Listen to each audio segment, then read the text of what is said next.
Yo, what's up mga peace? Kamusta kayong lahat dyan? Welcome again sa ating YouTube channel. At dito sa channel na to, pinag-uusapan natin ang mga cryptocurrency, updates sa kanilang mga price, at syempre, ang ating platform na si Olenex.io. So bago ang lahat, pasok muna intro. Let's go!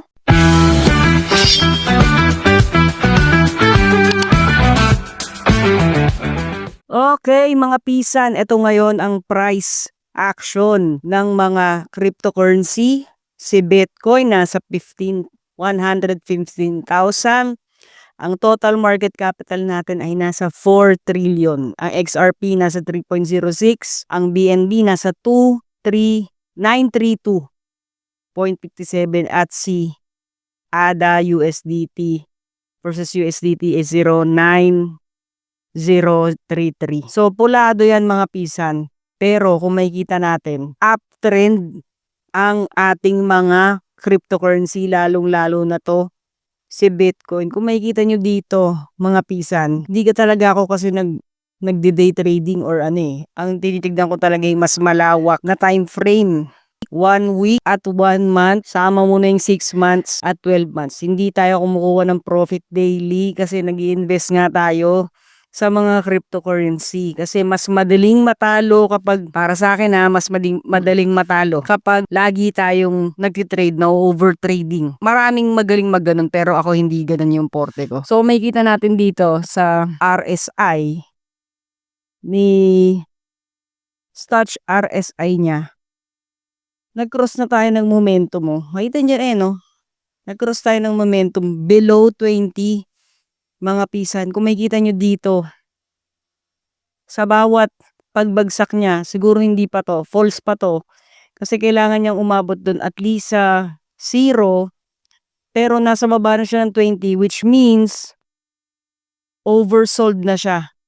Almost oversold. Kung makikita natin chart, sa bawat pagbagsak na sa 0 mga pisan, it's either mag-iba na ng trend from downtrend to uptrend. Below 20 hanggang 0 pababa. Kung makikita niyo yan, minsan lang yan nangyayari. Once in a while, nangyayari yan kay Bitcoin sa kanyang weekly chart. So kung makikita natin dyan, very uptrend, bullish pa rin to mga piso. Nakita nyo, ito yung naging natin dito sa support natin si 1,008.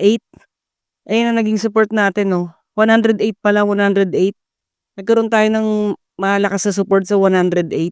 So, ang next target natin is malampasan natin tong resistance niya na 119. So, uptrend. Nakikita niyo dyan, dito sa ating RSI, posibleng mag-cross.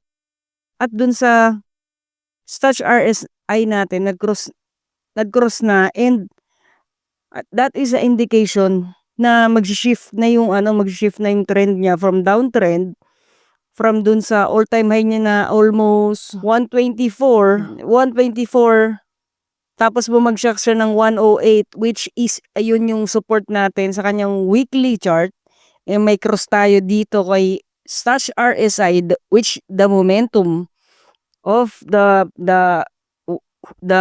buyers and sellers, yung ating Stutch RSI, and the RSI is about to cross again uptrend. Parehas uptrend ang chart, uptrend ang Stutch, uptrend din si RSI. So makikita natin to within a couple months from now, another all-time high to Bitcoin and to other cryptos mga pisan. So kahit yung natin kahit itong market capital natin from trillion 4 trillion na siya, uptrend siya nakita nyo, may cross tayo sa sa RSI niya and dun sa Stutch niya naman, we might have a cross around 40.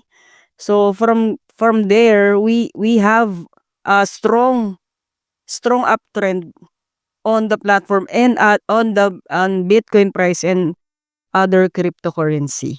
Hindi nga siya bumagsak ng 105. So 108 yung naging support natin. So next resistance will be 119 for Bitcoin mga pisan.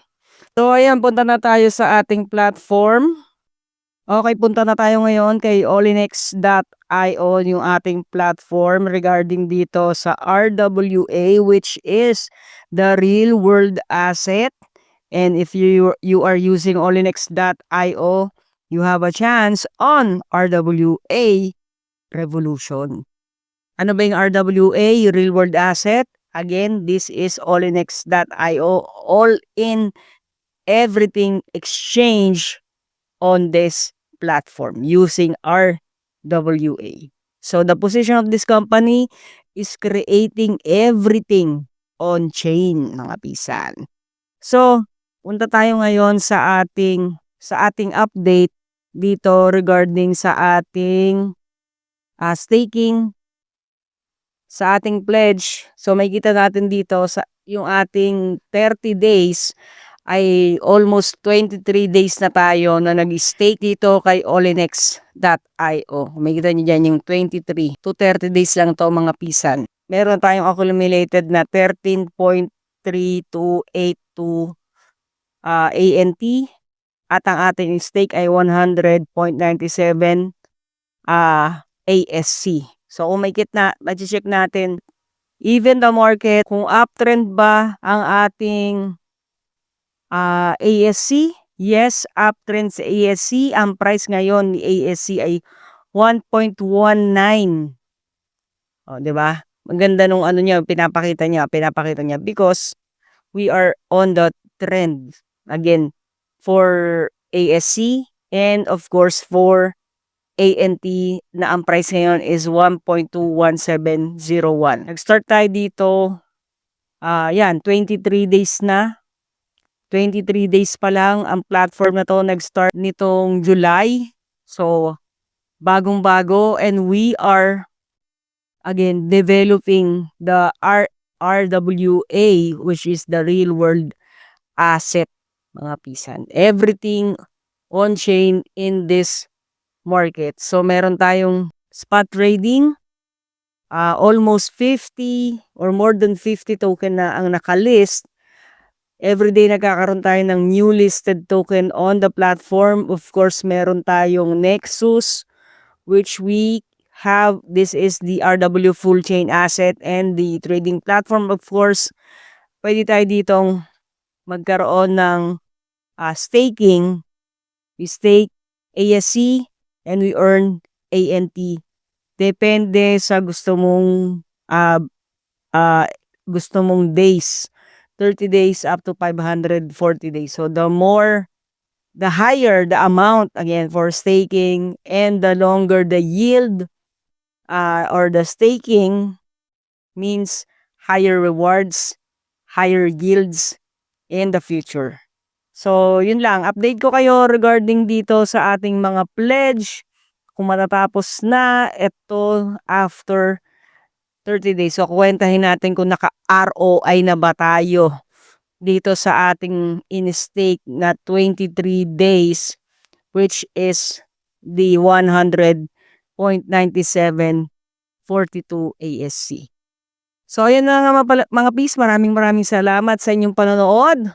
Kung gusto nyo pang matuto regarding sa cryptocurrency, huwag nyo kalimutan mag-subscribe, matuto, malaman kung nagkamali man sila noon, pwede nating itama yan ngayon. Pwede tayong matuto sa pagkakamali ng iba, kaya sinisimulan na natin ang mag-invest, matuto sa mga cryptocurrency. Hanggang dito na lang, mga pisan, at maraming salamat sa inyong panonood, at see you, mga pis, sa mga susunod nating video. Bye-bye! Peace! Yo!